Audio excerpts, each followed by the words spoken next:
All studies clearly point out towards a serious water strife.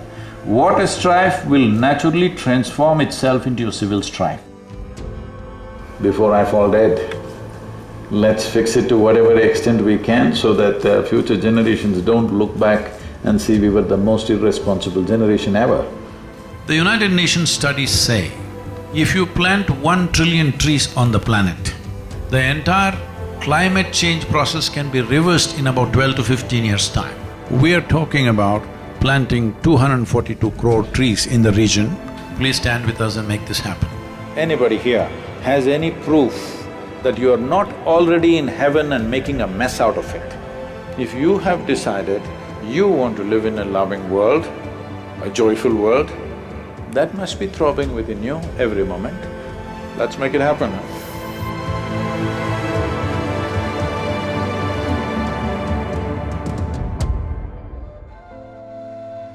People are thinking this water crisis has suddenly come upon us. Crisis did not happen suddenly, it's been evolving in the last 30 years quite seriously, and the rural populations have been massively suffering this. You heard of any number of farmer suicides? People always think it's because of the bank or the loan. Yes, that is also a factor, but you must understand when soil and water depletes, a farmer's life is finished. Nearly 60% of the soil is labeled as distressed soil.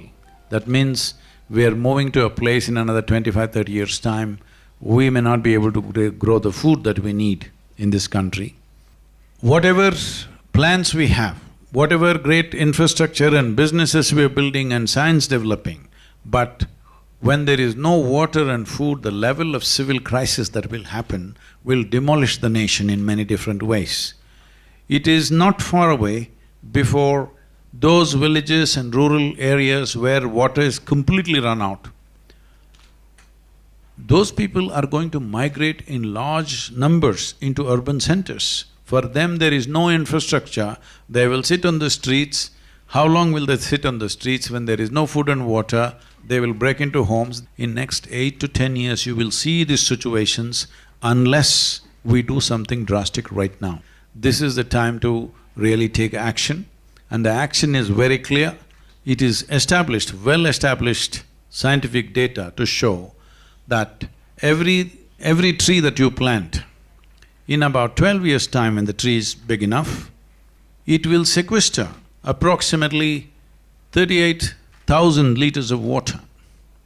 We are talking about planting 242 crore trees in the region. This is not going to be planted by us, farmers are going to take this up as economic activity, and the saplings are going to come from contributions that come from people. This is where we need your support. And apart from that, the government has to incentivize a farmer from moving from regular 3-month, 4-month cropping to a tree-based cropping, unless we make farming process a very lucrative process. In many ways, we are threatening the future of this nation, and that's why this Rally for Rivers and now the Kaveri calling. The United Nations studies say, if you plant 1 trillion trees on the planet, the entire climate change process can be reversed in about 12 to 15 years' time. Kaveri calling commitment for me and everybody else here is not for today, we are committing ourselves for 12 years. Please stand with us and make this happen.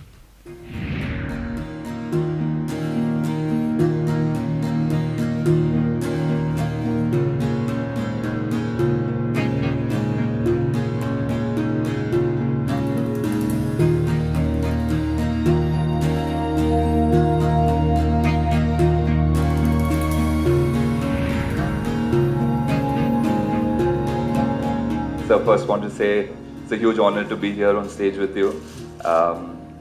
We all know what a big youth inspiration you are, and the things you're doing for the environment is just inspiring all of us. So happy that you started this campaign to help River Kaveri, and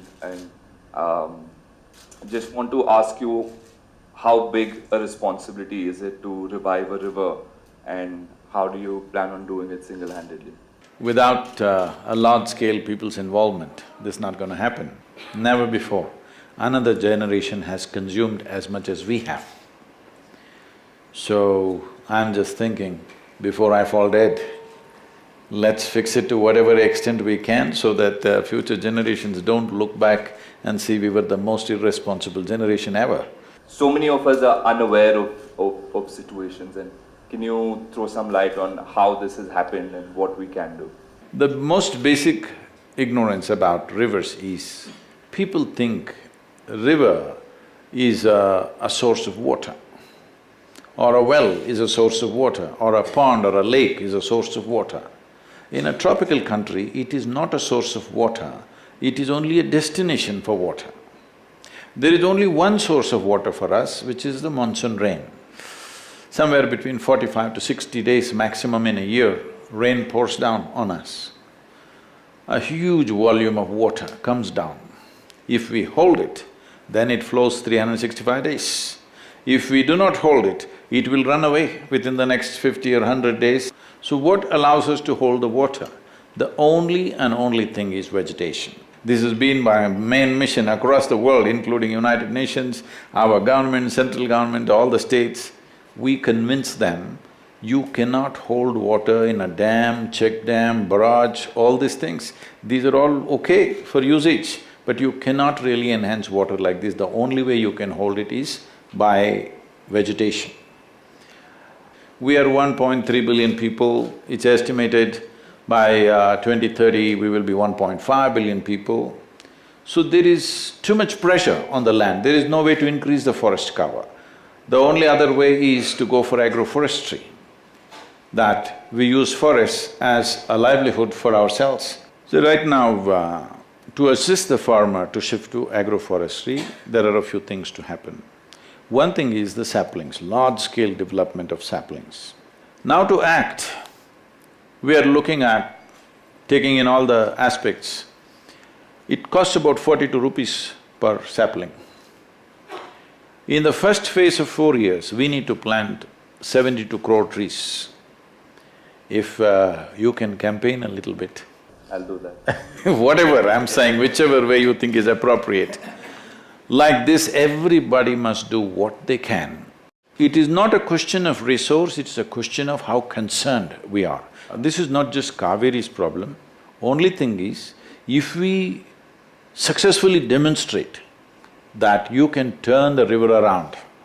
Kaveri is a substantially large demonstration. If we do this one thing, then you can do this for every river in the country. If we fail to rejuvenate this soil and this water, the civil strife that is waiting on our hands is big. All studies clearly point out towards a serious water strife. Water strife will naturally transform itself into a civil strife. So when we talk about this 242 crore trees, what it means is, it can sequester anywhere between 9 to 12 trillion liters of water. If in 12 years you plan this number and wait for another 6-7 years' time, you will have Kaveri flowing full on. But we must understand, we must have that much commitment. If not for my country, at least for your children. Please, do something.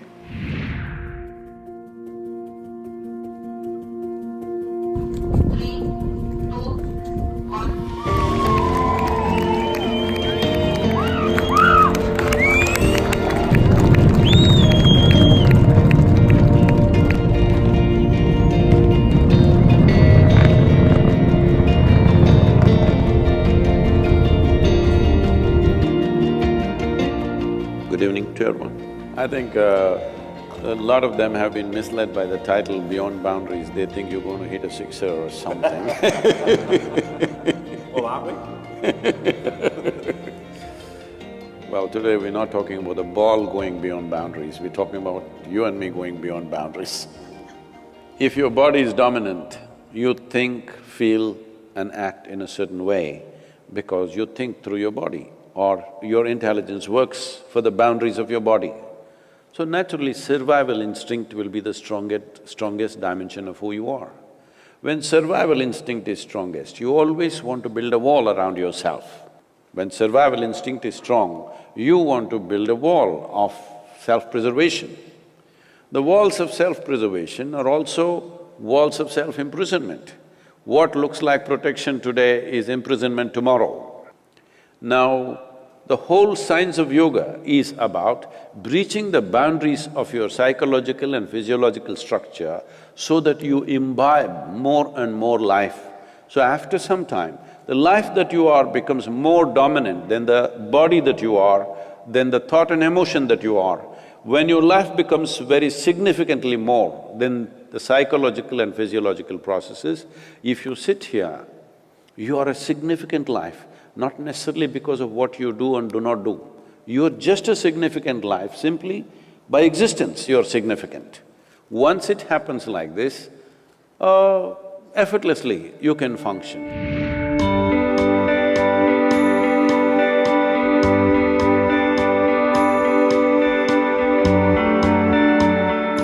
By the time I was 8, 10,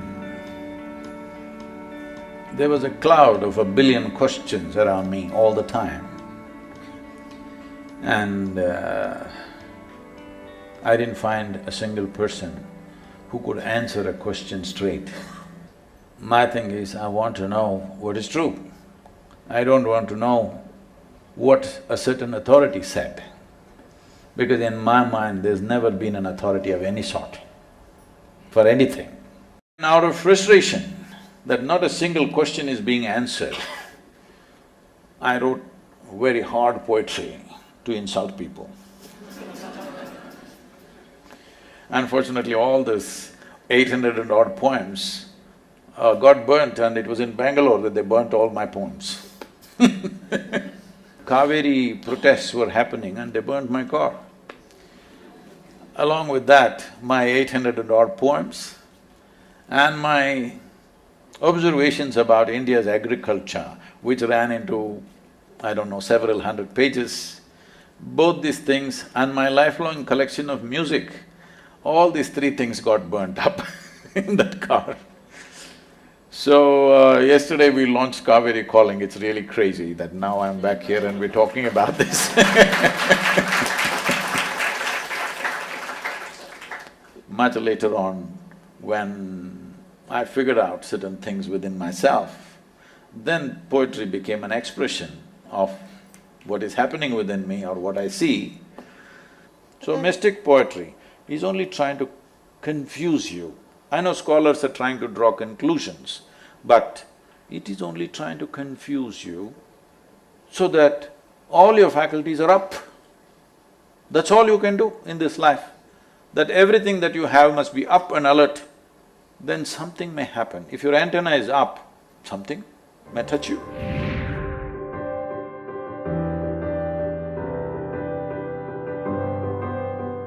It's not that there is something wrong with your life. That's not the problem.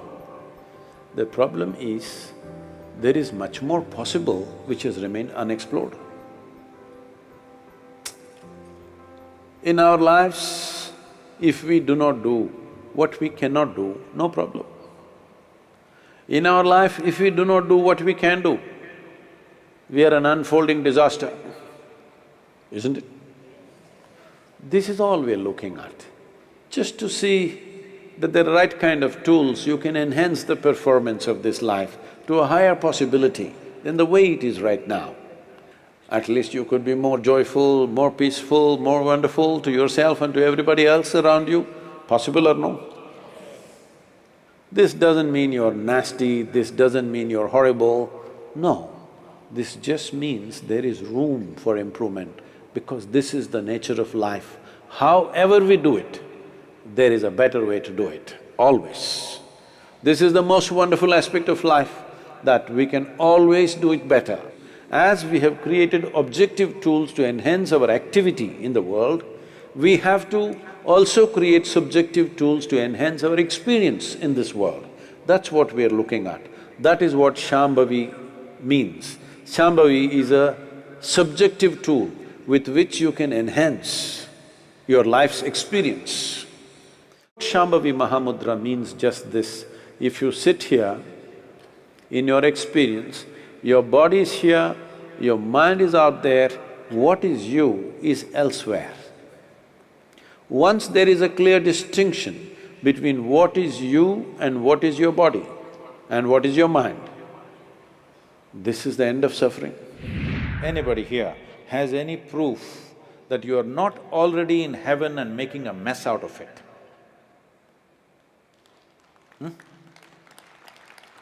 Do you have proof? You're already in heaven. See, if you don't understand what I'm saying, take off from this planet and float around somewhere above solar system and look down. Of all the damn things that you can see, planet Earth is definitely heaven. If you and the person next to you start fighting right now, this will become your hell.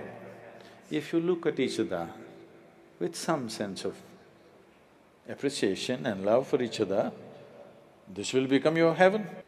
If you have decided you want to live in a loving world, a joyful world, that must be throbbing within you every moment. Some people will get converted, some people won't. So what? At least you are. As long as you are, your life is wonderful. Let's make it happen, huh?